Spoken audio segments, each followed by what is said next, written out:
फिर सभी का आपको अपने यूट्यूब चैनल पर एनएक्स पॉलिसी सॉल्व गुरु। और आज हम बात करने वाले हैं बहुत ही इंपॉर्टेंट मुद्दे पर, जो है बिहार विधान परिषद के एग्ज़ाम के रिगार्डिंग, जिसमें कि तीन आपके एग्ज़ाम होने वाले हैं। एक तो आपका सिक्योरिटी गार्ड का एग्ज़ाम होने वाला है, उस पर आज बात करेंगे।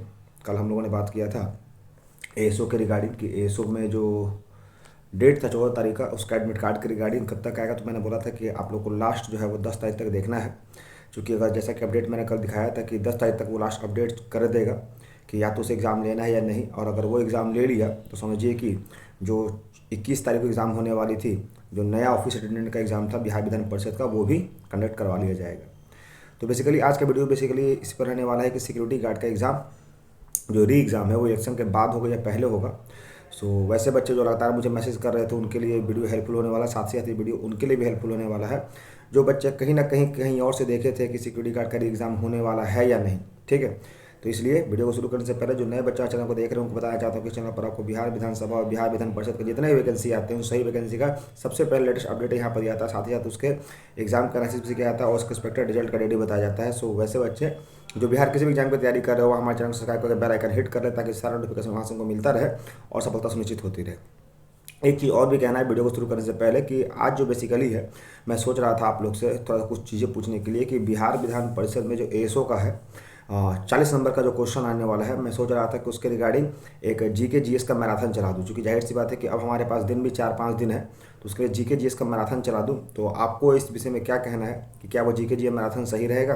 मतलब 100 क्वेश्चन का कम से कम 500-700 क्वेश्चन का एक सीरीज चला दूँ, जिससे क्या होगा कि तमाम हमारा हिस्ट्री हो गया, ज्योग्राफी हो गया, पॉलिटी हो गया, सब एक साथ कवर हो जाएगा। ये उन बच्चों के लिए हेल्पफुल रहेगा जो बच्चे एग्जाम की तैयारी कर चुके हैं, केवल उनको एक रिविज़न मात्र चाहिए, एक सहारा चाहिए। ठीक है, तो आपका इस में क्या है, अब जाहिर सी बात है कि जो बच्चे एस वाले से नहीं देखेंगे तो उनके लिए मैं एक शॉर्ट्स के माध्यम से उनसे पूछ लूँगा, क्योंकि मैं सोच रहा था कि 4-5 दिन बचा हुआ है, तो एक जीके जीएस का मैराथन सीरीज चला दूँ, जिस तरह से मैंने बिहार विधान परिषद के ऑफिस अटेंडेंट का जो पद आया था उसमें 1000 प्रश्नों का श्रृंखला चलाई थी। काफ़ी बच्चों ने उसे प्यार दिया और काफ़ी अच्छा सा भरपूर उसको सपोर्ट मिला, और कहीं ना कहीं उन बच्चों के लिए फ्री ऑफ कॉस्ट था जो बच्चे कहीं ना कहीं आर्थिक उससे कमजोर थे। ठीक है, चलिए तो बात करते हैं सिक्योरिटी गार्ड का री इलेक्शन। जो री एग्ज़ाम है वो इलेक्शन के बाद होगा या पहले होगा, तो देख लीजिए। सबसे पहले अगर बात करते हैं कि री एग्ज़ाम इलेक्शन के पहले होने के चांसेस क्यों नहीं है, 3-4 फैक्टर होते हैं जो क्यों नहीं है। एक कि हमारे पास पहले से ही एग्ज़ाम का डेट, टेंटेटिव डेट जो है वो मेंशन है, जैसे कि एसओ का डेट मेंशन है। उसके बाद अगर बात करते हैं तो हमारे पास अभी जो नया आया है ऑप्शन उसका डेट मेंशन है, यानी एक आपका 14 तारीख है, दूसरा आपका 21 तारीख है। ठीक है, दूसरी बात एक और भी नहीं होने का कारण है कि री एग्ज़ाम कभी भी आचार संहिता में आज तक नहीं ली गई है। री एग्ज़ाम कभी भी आचार संहिता में अभी तक नहीं ली गई है। कोई भी एग्ज़ाम आप देख लीजिएगा, चाहे आप बिहार का ही देख लीजिए, सिपाही का ही देख लीजिए, सीएसबीसी का, उसका भी एग्ज़ाम का डेट अभी तक नहीं आया है।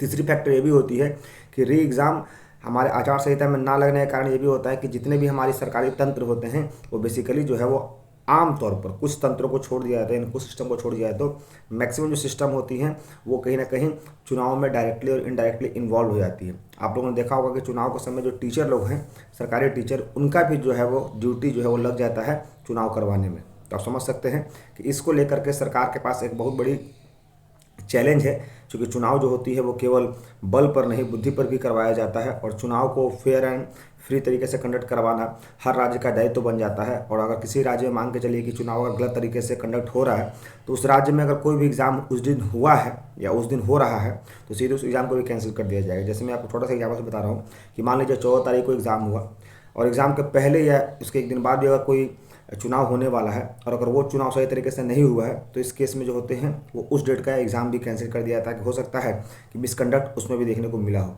तो इस तरीके से आप कह सकते हैं कि free and fair conduct examination को लेकर के या इलेक्शन को लेकर के एग्ज़ाम भी कैंसिल किया जाता है।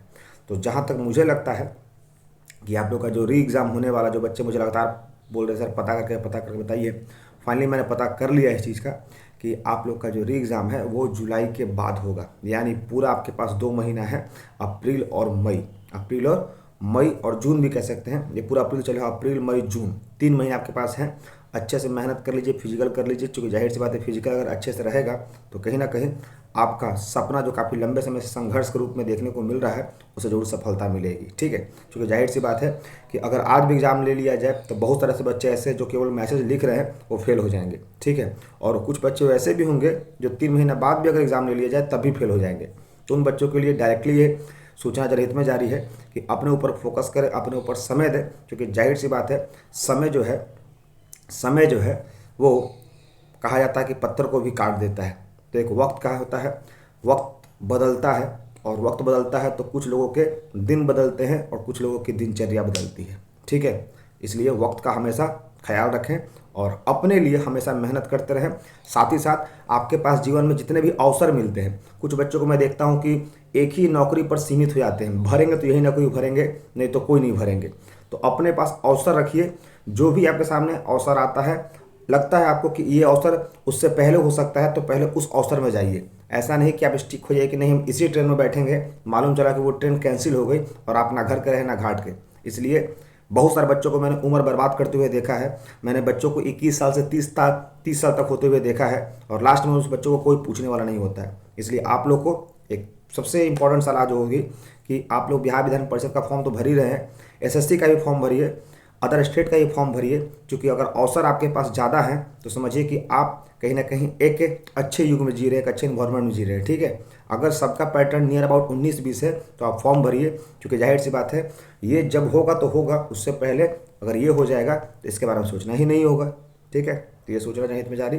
साथ ही साथ ये वीडियो कैसा लगा आप हमें कमेंट में बताइएगा, और इस वीडियो को लाइक जरूर कर दीजिएगा और अपने दोस्तों को जरूर शेयर कीजिएगा। ठीक है, हो सके तो हमारे जितने भी वीडियो हैं जिसको आप देख रहे हैं और जिसको आप दिल से लाइक करते हैं, दिल से चाहते हैं, उन वीडियो को अपने ग्रुप में शेयर कर दीजिएगा, जो आपका भी वर्किंग ग्रुप होगा, जैसे कि आप लोग का जो पढ़ते होंगे उस ग्रुप में शेयर कर दीजिएगा, जो आपका व्हाट्सअप ग्रुप होगा उसमें शेयर कर दीजिएगा, टेलीग्राम ग्रुप से शेयर कर दीजिएगा। क्योंकि देखिए आज के दौर में क्या होता है ना कि लोगों के साथ मिल करके आगे बढ़ने में एक अलग सा मजा आता है। आप मुझे चाहते हैं, आप जिस ग्रुप में मुझे डालिएगा, ग्रुप में मुझे सेंड कीजिएगा, उस ग्रुप में कुछ और बच्चे होंगे जो मुझे फर्स्ट टाइम देखेंगे, उनको मैं अच्छा लगूंगा, वो किसी और को शेयर करेंगे। सो इस तरीके से हमारा जो है ना एक सफ़र बढ़ेगा, हमारा परिवार बढ़ेगा, और हमारे द्वारा दी गई ज्ञान से लोगों की सम्मान वापस मिलेगी, इज्जत वापस मिलेगी, और कहीं ना कहीं उनको नौकरी वापस मिलेगी। ठीक है, ये नौकरी को वो तलाश कर रहे थे। इसलिए इस वीडियो को साथ साथ जो भी वीडियो आपके पास है जो आपको अच्छा लगता है, उस वीडियो को अपने ग्रुप में शेयर कीजिए, चाहे वो व्हाट्सअप ग्रुप हो, टेलीग्राम ग्रुप हो सकते तो इंस्टा पर एक अपना स्टोरी डाल दीजिए, ताकि वैसे लोग देखें जो लोग को नीड है। क्योंकि आज के डेट में कहीं ना कहीं जो शिक्षा है वो कहीं ना कहीं एक कमर्शलाइज्ड हो गया, बिजनेस हो गया है, और यहाँ पर मैं हमेशा से इस बिजनेस के खिलाफ रहा हूँ। फ्री ऑफ कॉस्ट कंटेंट देता हूँ, फ्री ऑफ कॉस्ट चैप्टर आप लोगों को पढ़ाता हूँ, फ्री ऑफ कॉस्ट आप लोगों को ज्ञान देता हूँ। तो इसलिए उन चीज़ों से जुड़े रहें और साथ ही साथ वीडियो को दोस्त को शेयर करते रहें। ठीक है, तो that's all, thank you, bye bye, take care, जय हिंद, जय भारत।